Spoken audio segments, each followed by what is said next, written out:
What we would wish is that people really ask a different question. It's not why is she staying, why is she doing that, but why did he do what he did and how can we hold him accountable? She gets to make her own decisions about her relationship. She gets to give him a second chance if she wants to. And I think if you've been in an abusive relationship, you can understand why you would do that, because that one moment in the elevator isn't the whole of their relationship. Ray Rice has been suspended from working in the only field he has ever known. There is a real question if he will, or even should, ever put on a football uniform again and play what is in essence nothing more than a game. Certainly in light of what everyone knows he did to his now wife, and the obvious lack of real remorse at the time or even now. But there is a bigger issue here that reaches far from any football field or playing surface, that of a woman who has been beaten and still stands by her man and even defends him. It's a psychology many people cannot understand nor grasp, yet it happens in this country hundreds, maybe thousands of times every single day. Welcome to MidPoint, Vice President of Programs and Emerging Issues, a show on 790 The Ticket in Miami, also sister to former NFL star Jason Taylor, Joy Taylor. Ladies, thank you so much for joining us today. Thank you. Joy, I'm going to begin with you. You recently wrote a first-person article that was posted on the website of the radio station, also picked up in other places, where you admitted to people that you have been abused before, but not only, and please correct me if I'm wrong, but it has happened to you multiple times. Yes, I grew up with an abusive father who was extremely emotional. In my adult life, I was in an abusive relationship for several years and experienced many accounts of physical and mental and emotional abuse in that situation as well. Were you hit by the man? And please, I'm trying to be gentle about this and also trying to be respectful, but certainly it's part of the discussion here. Did you return? The first time it happened, I was really too shocked and just thrown off really to do anything. I just wanted it to stop, so I didn't feel like retaliating would be in my best interest, and he was very angry, so I didn't want him to accelerate the attack, so I didn't fight back. But over time, as I'm sure most people who have experienced domestic violence will tell you, that the first attack is usually the mildest one, and then as the attacks continue, they tend to get more and more aggressive and more violent and more frequent. So the first time, no, but certainly there were times when I felt the need to retaliate, sure. Are you ashamed that you didn't walk away? Ashamed isn't the word that I would use. I would say there are times when I'm disappointed that I put myself through the situation, that I put my family and friends through the situation, because of, it does affect more than just the person who's being abused. But I wouldn't say ashamed. I look back on it now and have a much more positive outlook on it. I think that everything happens for a reason, and it certainly taught me a lot about myself, and now I've chosen to talk about it, so hopefully my speaking about it will help other people. And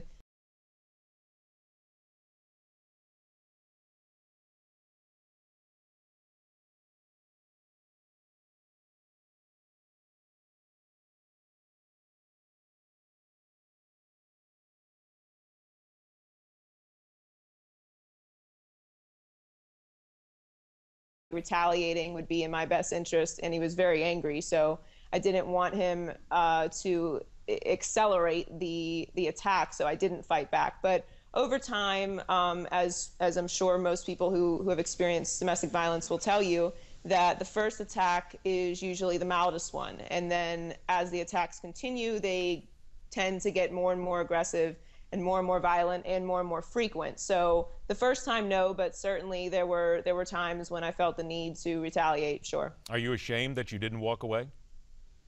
Ashamed isn't the word that I would use. I would say there are times when I'm disappointed that I put myself through the situation, that I put my family and friends through the situation, because of, it does affect more than just the person who's being abused. But I wouldn't say ashamed. I look back on it now and have a much more positive outlook on it. I think that everything happens for a reason, and it certainly taught me a lot about myself, and now I've chosen to talk about it, so hopefully my speaking about it will help other people and help them to make up their mind to get out of an abusive relationship. But ashamed is not the word that I would use. When I was in the situation, ashamed is the word that I would use, because it does force you into a bit of a depression, and the longer that you stay in it, the harder it is to get out. And that's really the shame that I would feel would be in the situation. You said a couple of moments ago that you learned the first attack is the mildest one.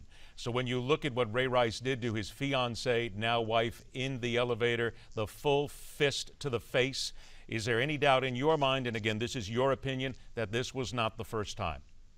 Yeah, it's hard to watch, and being as someone who has been in that situation before, being attacked, I would say it's my opinion that that is not the first time that something violent has happened between the two of them. Again, that's just my opinion, but I would say if it's the first time something physical happened with them, it certainly is not the first time that a argument has gotten toxic between the two of them. I think you can see from their reaction before the elevator and even on the elevator before he hits her that, you know, spirits are very high. Again, I don't know their relationship or anything about it. I'm speaking solely from my situation.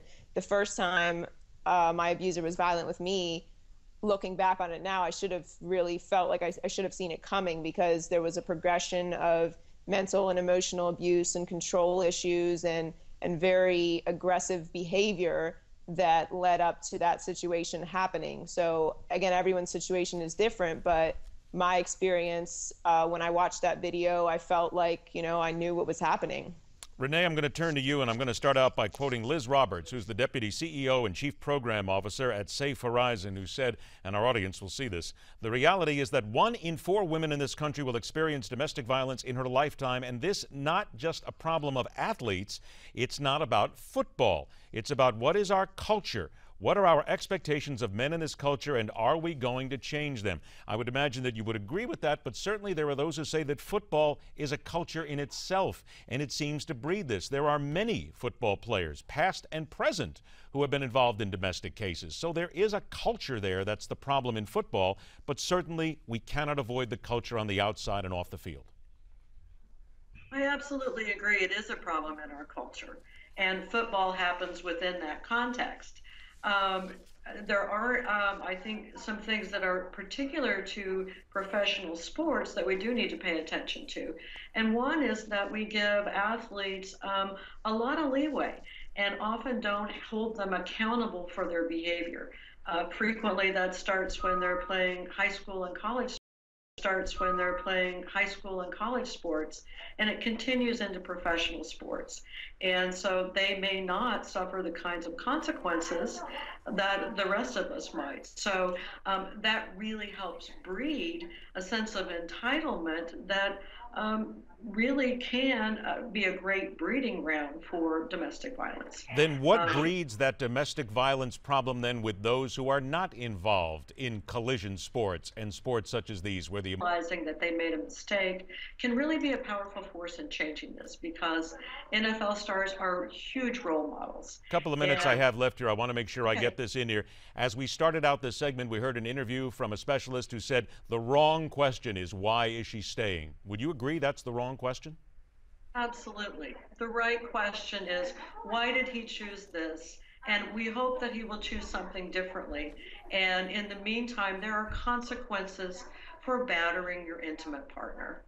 I have to ask you, Joy, because I know that you've been around football your entire life. Your brother's a wonderful guy. I had a chance to know him very well when he was with the Miami Dolphins. He's a class act from top to bottom. But certainly what we've talked about here is the fact that athletes many times are entitled.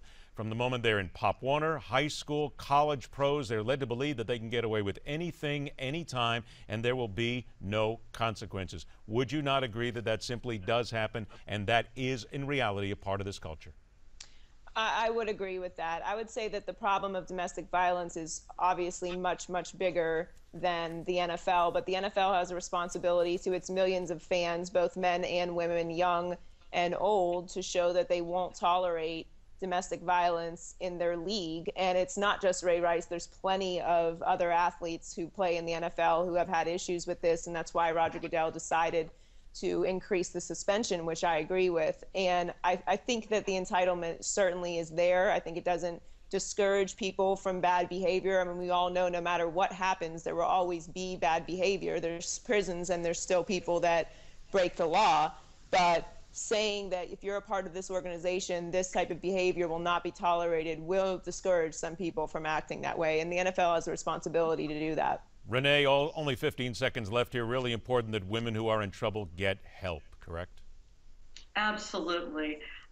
Reach out, call the National Domestic Violence Hotline, call a local domestic violence program in your area. You're not alone, and you don't deserve to be treated this way. There is help for you. Ladies, it has been a pleasure to have you both on the show. Renee, I know that we'll speak further about this issue. Let's hope we talk about a solution down the road. And Joy, certainly a commendation to you, because you're certainly brave to speak out, and you're going to help a lot of women, certainly by saying what you're saying today. Ladies, thank you so much for your time. Absolutely. Thank you. Take care. Later on this hour, NFL Commissioner Roger Goodell speaks, but few, if any, are believing anything he says. That's in our daily edition of News Call. And after the break, the battle over raising the minimum wage and the changing face of American business is not always a pretty one. It's coming up right here on MidPoint.